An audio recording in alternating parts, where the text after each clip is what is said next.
না, রাতেও কেউ এলেন না।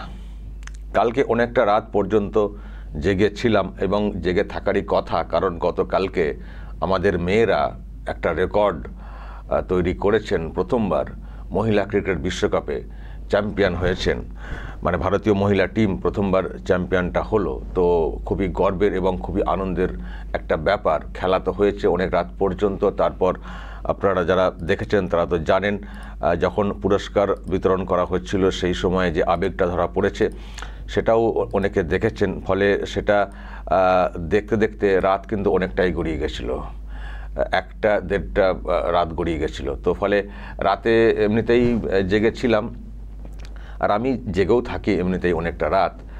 আর শুধু আমি না, কালকে অনেকেই জেগেছিলেন, বিশেষ করে মেয়েরা, ভারতের নারীরা, তারা অনেকেই জেগেছিলেন। কারণ একটা ঐতিহাসিক মুহূর্ত গতকাল বিশ্বকাপ, মহিলা ক্রিকেট বিশ্বকাপে প্রথমবার চ্যাম্পিয়ন। এর আগে ফাইনালে উঠেও চ্যাম্পিয়নের যে স্বাদ সেটা ভারত পায়নি। তো প্রথমবার চ্যাম্পিয়ন যেটা মানে হলো গতকাল মহিলা ক্রিকেট দল, তো এটা দেখার জন্য এবং হাতে পুরস্কার নেওয়ার জন্য অনেকেই জেগেছিলেন। ফলে আমাদের বাড়িরও অনেকে জেগেছিল, তারাও সব খেলা দেখে। তো মানে খুবই আনন্দের একটা ব্যাপার। কিন্তু টিভির পর্দায় যখন আমরা দেখছিলাম খেলা কতদূর এগোচ্ছে বা পুরস্কার কিভাবে নেওয়া হচ্ছে, তেমনি একটু জানালা দিয়ে উঁকিও মারছিলাম যে আসছেন নাকি ওই যে যারা বলেছিলেন না যে 2 তারিখে শফিকুলের বাড়িটা ঘেরাও করবো, আসছেন নাকি। তো আমরা সিসিটিভিতে যেমন দেখছিলাম তেমনি এমনি উঁকি মেরেও দেখছিলাম যে দেখি আসছেন কি না, যারা হুমকি ঝেড়েছিলেন। তো দেখলাম দর্শক, রাত তো হয়ে গেল, অনেকটা রাত পর্যন্ত এই নজর করলাম। দিনের বেলা আসতে পারেননি যারা বলেছিলেন রাতে আসবেন, তার মানে তো চোরের মতো আসা। তাও দেখলাম সেটারও ধক নেই যে লুকিয়ে গিয়ে 2টো ইট মেরে আসবো, সেটাও মানে দেখলাম না। ফলে দর্শক, রাত জেগে ওই লাভটা হয়েছে, খেলা দেখাটা ভালোভাবে হয়েছে, আর বাদ বাকি বেকার হয়েছে। তো একটু পরে হয়তো একটু দিনের বেলা ঘুমিয়ে নেব, কারণ আমি চেয়েছিলাম যে আসুক, একটু দেখি, চিনবো, মেন কথা চিনবো, লোকগুলোকে চিনবো, কারা শফিকুলের ওপরে এত রাগ দেখাচ্ছেন, এত স্লোগানিং দেবেন বা ক্ষতি করার চেষ্টা করছেন, কারা এরা, একটু চিহ্নিত করতে চাই, একটু জাস্ট চিনে রাখতে চাই। হয়তো বিরাট কিছু আমি করতাম না, কিন্তু একটু চিনে রাখতে চাই এবং তাদের সাহসটা দেখতে চাই। কিন্তু হলো না দর্শক, রাত দিন সব বেকার গেল, অপেক্ষা করে করে বেকার গেল। আমি আবারও বলছি, আমার প্ল্যানটাই চৌপাট হয়ে গেল। আমি বাইরে ছিলাম তামিলনাড়ুতে, হেলথ চেকআপে গিয়ে আমার প্ল্যান ছিল একটু ঘুরে আসা। রাজ্যের কিছু মানে ভালো জায়গা রয়েছে ঘোরার, উটি, মাইসোর, সেটা আর হলো না। চলে আসতে হয়েছিল, না এলে আবার বলতো না যে আমি ভয়ে আসিনি, সেই জন্য চলে এসেছিলাম। কিন্তু এসে দেখলাম বেকার হলো। খেলাটা ভালোভাবে দেখা হলো বটে, কিন্তু ওদেরকে চেনা গেল না যারা আড়াল থেকে শফিকুলকে হুমকি দেওয়া, বাড়ি ঘেরাওয়ের ডাক যারা দিয়েছিলেন, তাদেরকে আমরা দেখতে পেলাম না। আর আমি দর্শক আপনাদেরকে দেখেছিলাম যে এমন একটা পেজে প্রথমবার পোস্ট হয়েছিল, পরে হয়তো আরও অনেকে অন্য পেজে পোস্ট করেছিলেন। সেটা ছিল এই পীরজাদা নওশাদ সিদ্দিকী সাপোর্টার বলে একটা ফেসবুক পেজ। সেখানে লেখা ছিল, আরামবাগ চলো, গণধোলাই, গ্রেপ্তারের দাবি, উচিত শিক্ষা দিতে যোগদান করুন, আরামবাগ চলো, বলে এরকম 2রা নভেম্বর গদ্দার ভাগাও, গ্রেপ্তার চাই, আরামবাগে শফিকুল ইসলামের বাড়ি ঘেরাও কর্মসূচি, মুসলিম বিদ্বেষী সমাজে ঘৃণা ছড়ানোর প্রতিবাদে নামধারী মুসলিম আরামবাগ টিভির শফিকুল ইসলামের গ্রেপ্তারের দাবি, ঘৃণা নয় শান্তি চাই, আসুন অন্যায় ও মুসলিম বিদ্বেষের বিরুদ্ধে ঐক্যবদ্ধ হই, আয়োজনে নাগরিক সচেতন সমাজ। কই সেই সচেতনতা দেখতে পেলাম না, তো কোন সমাজটাও দেখতে পেলাম না, চিনতে পারলাম না। আসলে দর্শক, এটা কয়েকজন মিলে করেছিলেন। তারা ভেবেছিলেন যে সোশ্যাল মিডিয়াতে এটা ভাসিয়ে দেবো, তাহলেই লোকজন শফিকুলের বাড়ির সামনে চলে যাবেন, ব্যাস হই হই করা হবে, আমরা আড়ালে থেকে যাব।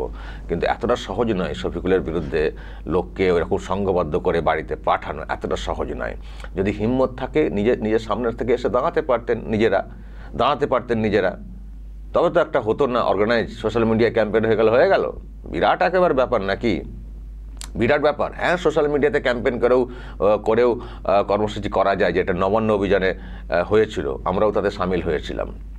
এর আগের বছরের 27শে আগস্ট হয়েছিল, কিন্তু আপনাদের কোথায় দম হলো না। তো সামনে এসে বলুন না, সামনে এসে বলুন যে আমি ডাক দিচ্ছি, বলুন। কেন আড়ালে আবার নওশাদ সিদ্দিকীর একটা পেজ করেছেন, যে নওশাদ সিদ্দিকী বা তার লোকজনেরা বলছেন দাদা কিছুই আমাদের কোনো যোগই নেই, আমাদের নামে ফেক অ্যাকাউন্ট খুলে এই পোস্ট করেছে। আসলে আমার সঙ্গে আপনাদের নওশাদ সিদ্দিকী যেটা বক্তব্য, যে তার সঙ্গে আমার একটা দ্বন্দ্ব তৈরি করার চেষ্টা। যেহেতু আরামবাগ টিভিতে নওশাদ সিদ্দিকীর যে কর্মসূচি সেগুলো যেহেতু প্রকাশ পায়, তো সেই জন্যে মানে সেটাও আর কি ওই লোকেদের খুব কষ্ট হচ্ছে। তারা ভাবছে যে তৃণমূল কংগ্রেসের ভোটটা তো কেটে যাবে মনে হচ্ছে, মুসলিম ভোটটা আমরা একচেটিয়া পাই, এ তো নওশাদের দিকে অনেকটা চলে যাবে, তাদেরকে আবার হাইলাইট করছেন শফিকুল, সুতরাং ওর সঙ্গে ওর দ্বন্দ্ব লাগিয়ে দাও, ওর নামে একটা পোস্ট করে দাও, দুটো পারপাস সলভ হবে। একটা হচ্ছে নওশাদের সঙ্গে ওর একটা দ্বন্দ্ব তৈরি হবে যে তুমি এরকম করছো, তুমি এরকম ক্যাম্পেন করলে, আর দ্বিতীয়ত যদি বাড়িটা ঘেরাও হয়, যদি শফিকুলকে একটু ভয় দেখানো যায়, এই উদ্দেশ্যে করা হয়েছিল, কিন্তু কিছুই হলো না। নওশাদও অস্বীকার করেছেন যে এর সঙ্গে আমার কোনো যোগ নেই, আর যারা আড়াল থেকে করলেন তাদেরও পাত্তা নেই। তাই তো বলি, এইরকম ডাক দেওয়ার কি প্রয়োজন রয়েছে যদি সামনে থেকে লিড না করতে পারেন।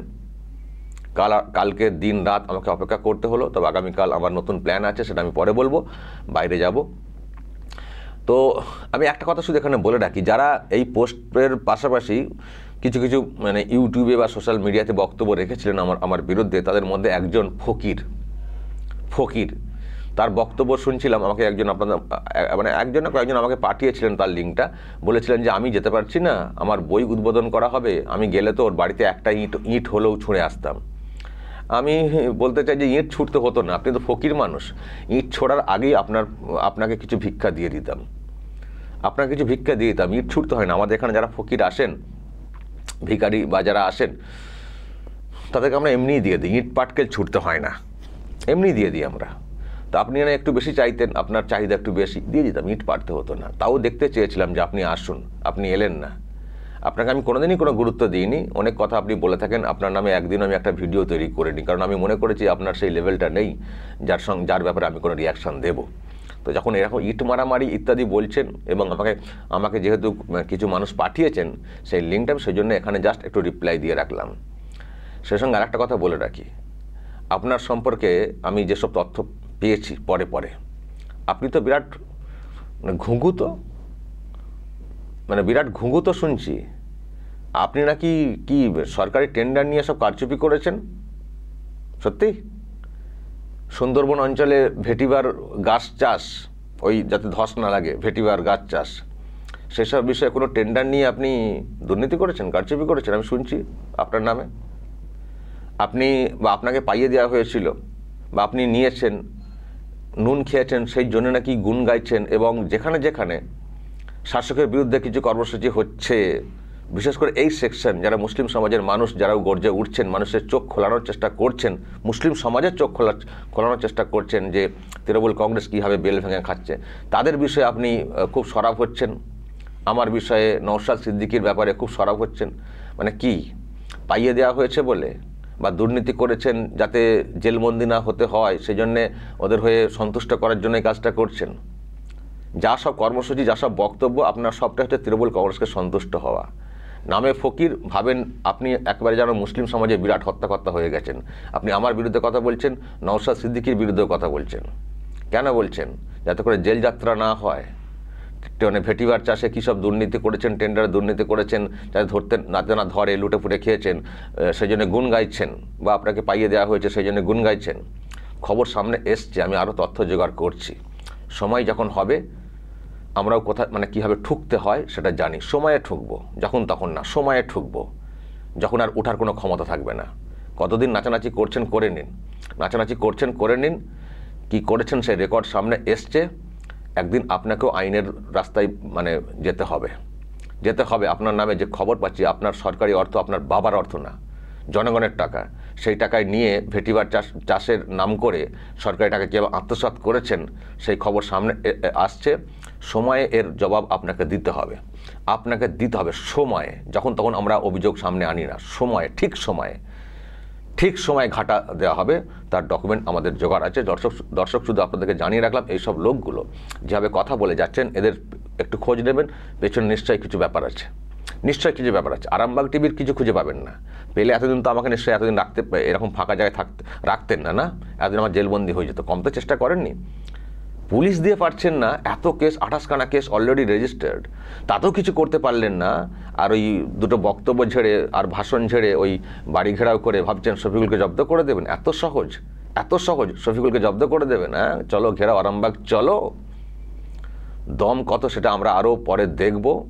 শফিকুল ইসলাম বা আরামবাগ টিভি চুপ করে বসে নেই, সব ডকুমেন্ট জোগাড় করছে।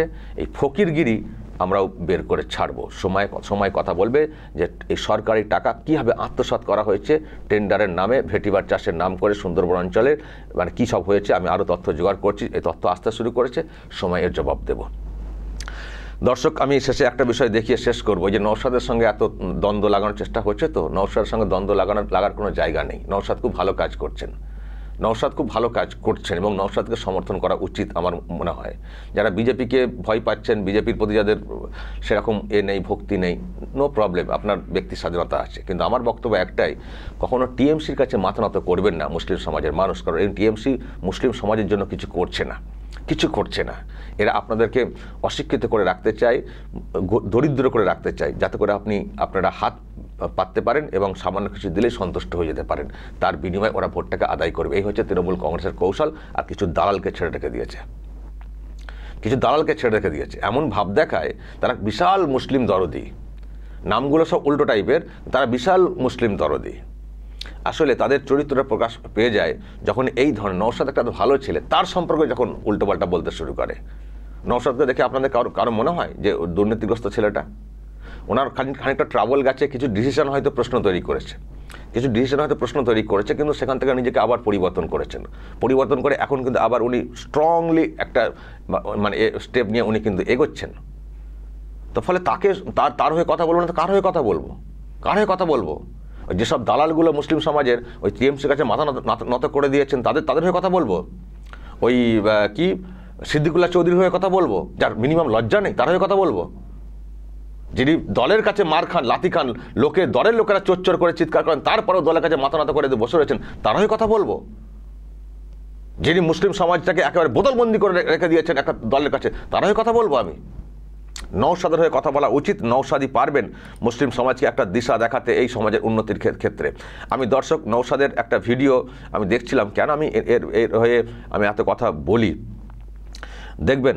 নওশাদের একটা আমি বক্তব্য দর্শক দেখছি। প্রথম কথা তো ওনার যে ভিডিও আমি দেখছি, ভাঙড় এলাকার একটা ভিডিও এসছে, দেখুন ওনাকে ঘিরে কীরকম উচ্ছ্বাস, এত জব্দ করা, এত কিছু করার চেষ্টা করার পরেও। আর আমি একটা ভিডিও দেখছিলাম দর্শক, আপনাদেরকে দেখা, এবং তারপরে এই এসআইআর নিয়ে টিএমসি যেভাবে ভয় ধরাচ্ছে, সেখানেও উনি কতটা ক্লিয়ার করছেন, মানুষকে বোঝাচ্ছেন দর্শক, সেটাও দেখুন। তো এইসব লোকের ছেলেদের প্রচার করবো না তো কার প্রচার করব? দেখুন দর্শক, ওনাকে ঘিরে উচ্ছ্বাস এবং ওনার কি বার্তা।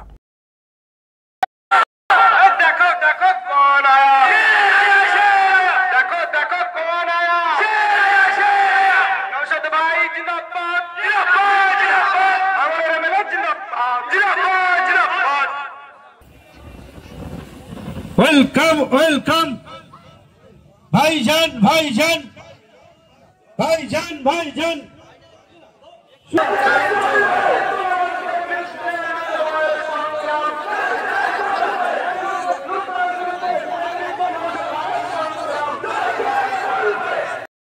তাই তো নাকি? এইটাই তো প্রশ্ন থেকে যাবে, লাস্ট কোশ্চেন। এই খালি বলে দাও, একদম হাতছাড়া বলে ভাই, 2002 সালের ভোটার লিস্টটা কোথায় পাবেন? বাবু, আমি তোমার আর কি কোশ্চেন উত্তর পেয়েছো তো? আরো একটা কোশ্চেন থাকলে করবে, আমি উত্তর দেবো না। আসবে না, আরো 3টে ফর্ম তাদের কাছ থেকে চাইলে পাবেন, একটা তো আপনাকে দিয়ে যাচ্ছে গণনা ফর্ম নাম্বার 6, কি নতুন ভোটারের নামে লিস্ট তুলতে হয়। ঠিক আছে, যদি আপনার এলাকায় নতুন কেউ ভোটারের নাম তুলতে চান, তাকে কি বলবেন? আপনার বাড়ির কারো ভোটারের নাম তুলবেন, বলবেন ফর্ম নাম্বার 6টা আমাকে দিন। ফর্ম নাম্বার 7 তারা নিয়ে ঘুরবে, আমাদের মধ্যে তো অনেক ভোটার মারা গেছে, এটা ফিল আপ করবে তারা। ফর্ম নাম্বার 8 কি? সংশোধনীর জন্য, সে নামের বানান টানানো হতে পারে, অ্যাড্রেসও হতে পারে। তাহলে আপনাকে শুধু ভোট কাটার জন্য কি তারা আসছে? মানে আমার বক্তব্য হচ্ছে, আপনাদের ভয় দেখাচ্ছে ভোট কেটে দেবে। তাহলে ভোট যদি কেটে দেয়, তাহলে ফর্ম নাম্বার 6 নিয়ে কেন ঘুরছে? কেন ঘুরবে ভাই? এটা তো নতুন ভোটার লিস্টে নাম তোলার জন্য। আপনার এলাকার একটা ছেলে 18 বছর বয়স হয়ে গিয়েছে, ভোটার লিস্টে নাম ওঠেনি, তারও তো ভোটার লিস্টে নাম তোলার জন্য এটা নিয়ে ঘুরছে। কিন্তু যদি ভোট কাটারই কাজে বেরোয়, তাহলে এটা নেবে কেন ভাই? বলুন আপনারা। আমাদেরকে ভুল বোঝাচ্ছে কে? কি গো, আমি একটু অন্য নেতাদের থেকে একটু উল্টো ভাই, আমি একটু মানুষের ভয়টা কাটাতে চাই আর মানুষের ক্ষমতাটা বুঝাতে চাই।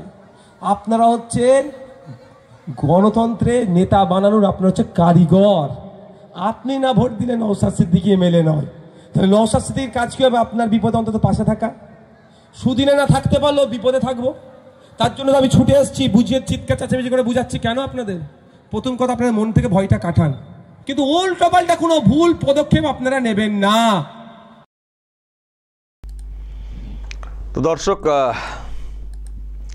দেখলেন নওশাদ সিদ্দিকীর যে ক্রেজ এবং ওনার বার্তাটা শুনলেন, উনি কিন্তু ভয় কাটাচ্ছেন, টিএমসি ভয় ধরাচ্ছে। এসআইআর হলে নাকি এই হয়ে যাবে, সেই যাবে, এনআরসি হয়ে যাচ্ছে, টিএমসি ভয় ধরাচ্ছে, আর নওশাদ সিদ্দিকী ভয়টা কাটাচ্ছেন। তো এই মানুষটিকে, এই ছেলেটিকে সমর্থন করবো না তো কাকে করব? যাকে খুশি ভোট দিন, বিজেপিকে দিন, বামকে দিন, কংগ্রেসকে দিন, যাকে খুশি ভোট দিন, কিন্তু আর যাই হোক টিএমসি দলটাকে ভোটটা দেবেন না। No vote to TMC. এরা একেবারে শেষ করে দিচ্ছে, এরা একেবারে শেষ করে দিচ্ছে। এবার বাম কংগ্রেসকে দেবেন কিনা সেটা আপনাদের বিষয়, কিন্তু নওশাদের যে ব্যাপারটা আমি দেখতে পাচ্ছি, নওশাদ কিন্তু একটা বিকল্প জায়গা তৈরি করছেন, বিকল্প জায়গা তৈরি করছেন নওশাদ সিদ্দিকী। দেখুন রাতে মিটিং হচ্ছে, সেখানে মহিলারা পর্যন্ত আসছেন, একটা ভরসার জায়গা তৈরি হচ্ছে, একটা ভরসার জায়গা তৈরি হচ্ছে। তো আমি সেটাকে অনেক ক্ষেত্রে হাইলাইট করেছি, কারণ আমি তো চাই যে অ্যাটলিস্ট পরিবর্তন চাই, রাজ্যে পরিবর্তনটা হোক। যারা পারবেন পরিবর্তনের ব্যাপারে যারা লড়ছেন এবং যাদের লড়াইটা মনে করছি যে পরিবর্তনের পক্ষে, মানে একেবারে মানে নির্দিষ্ট করে বুঝতে পারছি যে পরিবর্তনের পক্ষে, এই লড়াইটা পরিবর্তনকে সহায়তা করবে, সাহায্য করবে, সেখানে আমি সেগুলোকে হাইলাইট করি, কারণ আমি তো পরিবর্তন চাই, পরিবর্তনপন্থী। আমার নিজস্ব কোনো দল নেই, যারা পরিবর্তন করতে সক্ষম তাদের প্রতি আমার সমর্থন সবসময় থাকবে। তবে সেই জন্য নওশাদের ব্যাপারে একটু কথা বলি। তো এখন নওশাদের ব্যাপারে একটা পোস্টার করে ছেড়ে দিল আমার বিরুদ্ধে, মানে আরামবাগ নওশাদ, যাতে করে নওশাদের ব্যাপারে আমি একটু হই।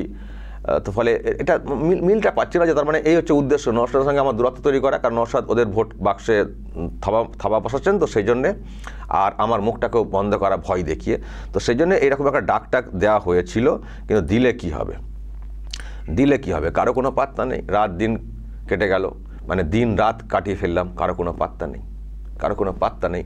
ফলে দর্শক, লড়াই আমাদের চলবে পরিবর্তনের জন্য, যতই হুঙ্কার হুঁশিয়ারি দেওয়া হোক, আমরা সবসময় আছি পরিবর্তনের পক্ষে। পরিবর্তন আমরা আনবই, আজ না হয় কাল পরিবর্তন হবে। আর যারা সামনে এলেন না বটে, কিন্তু কিছু কিছু জায়গা থেকে আমরা চিহ্নিত করতে পারছি যে কারা এটাকে করিয়েছেন, তাদেরও ব্যবস্থা হবে, নিশ্চয়ই ব্যবস্থা হবে। দর্শক বলবেন আপনারা যা বলার এই নিয়ে, অবশ্যই বলবেন কমেন্ট বক্সে। নজর রাখবেন আরামবাগ টিভিতে।